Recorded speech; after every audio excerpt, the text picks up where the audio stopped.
My name is Burke Hedges, author of the best-selling book, The Parable of the Pipeline. I open my book with a story about Pablo and Bruno, who take two very different paths in their quest for financial independence. What you're about to see is the delightful animated story of their adventure. So, sit back, relax, and enjoy the life-changing lessons in The Parable of the Pipeline.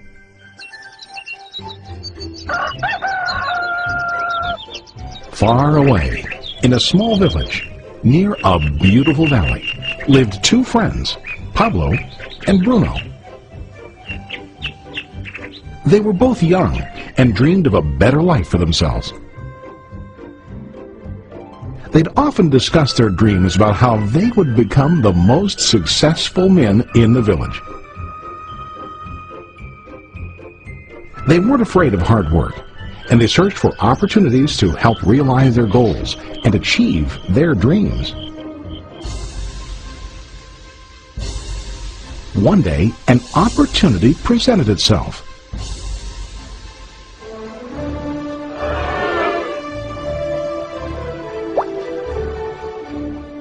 The mayor of the village decided to hire two people to bring water from a spring up on the mountain, across the valley, back down to the village.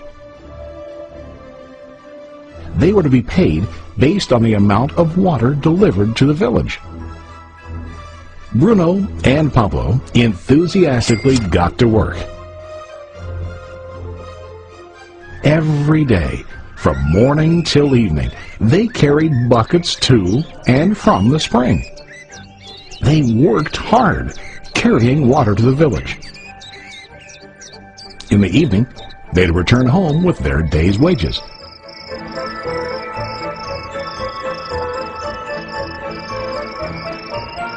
Bruno was satisfied with his work and the money he earned. He was sure that with this work he could achieve his dreams. Bruno thought that to increase his wages he could use bigger buckets to bring more water each trip. He believed with a larger income he would soon be able to buy a cow and the house that he dreamed about.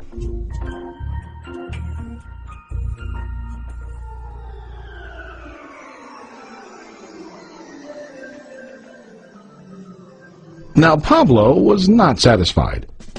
At the end of the day, his back and hands ached, and he was exhausted. He was looking for an easier way to earn more. One day an idea occurred to Pablo. He imagined building a pipeline to deliver the water from the mountain spring to the village. With this pipeline, he could get more water to the village without carrying buckets back and forth from the spring to the village. Soon, he got very excited about his idea and began to plan.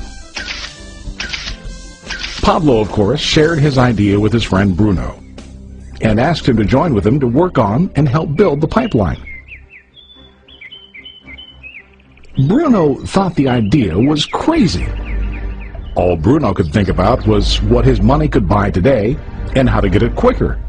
He felt that building a pipeline would slow him down and delay him in achieving his goals.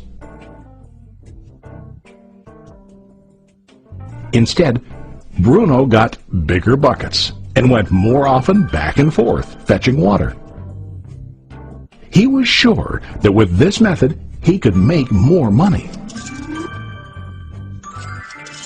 Pablo decided to build the pipeline on his own. He understood that it would not be easy to build, and it would take time to complete the pipeline. Pablo knew that it could take several years to finish, but he set his mind on his goal. Every day he worked and carried water like before. But on weekends and during his spare time, he worked hard to dig in the rocky soil and build his pipeline. In the first month, there was little to show for his work.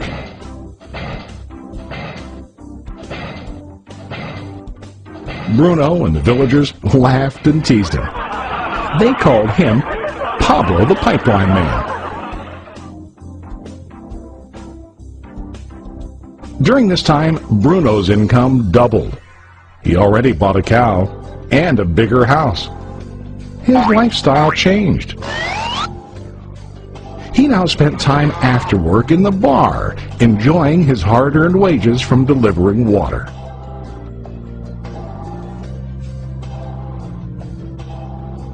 What Bruno didn't realize was that his body was starting to stoop from carrying heavy buckets every day.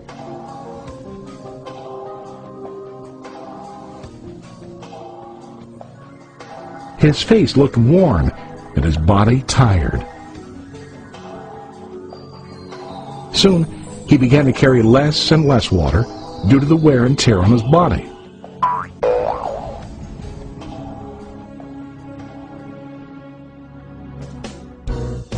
Month after month, Pablo worked. Soon a year passed, and then a second year. Finally, Pablo finished his pipeline. He now used his pipeline to deliver water to the village instead of carrying buckets. Pablo was now earning more money than ever before. The water continued flowing to the village, while Pablo wasn't working. While he slept and ate, the water flowed. Pablo was happy and proud of his insight, persistence, and hard work. Now his income flowed as long as the water flowed through his pipeline.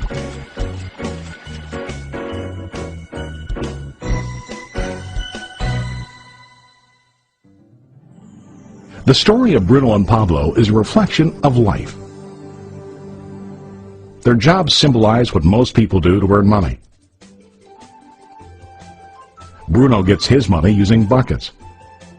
He goes back and forth, carrying his buckets from the spring to the village in exchange for money. To increase his income, he either has to go more frequently to the spring or to use larger buckets. It's common in real life to increase our income by working harder. For example, working overtime or getting a second job. We also increase the size of our buckets by accepting a higher-paying position, which often includes spending more time on the job. Most of us exchange time for money like Bruno. We know that every person has only 24 hours in the day and that it's not possible to use all our time to work. The most difficult time comes when we can no longer exchange time for money due to age, health, or other reasons. Then, our income stops. Now let's review what Pablo did. Very wisely, Pablo did not exchange all of his time for limited income, but he used some of his time to build a pipeline. He knew that the pipeline would bring ongoing income as long as the water flowed. An ongoing income that multiplied the time he worked each day. Pablo knew that someday, maybe because of age or health, he would no longer be able to exchange his available time for money. Pablo knew that if he could make his idea of a pipeline work, then he only has to do the hard work of building the pipeline. After the pipeline was completed, Pablo was able to monitor and maintain the flow of water to ensure that his income will continue. Pablo has shown us that to earn an income, we don't always have to directly exchange time for money. There really are better ways. How about you? Are you still like Bruno, who directly exchanges time for money? Or do you want to be like Pablo, building and maintaining a pipeline for ongoing income? If you are interested in the idea of building your own pipeline, contact the person who lent you this presentation. You can start building your pipeline today.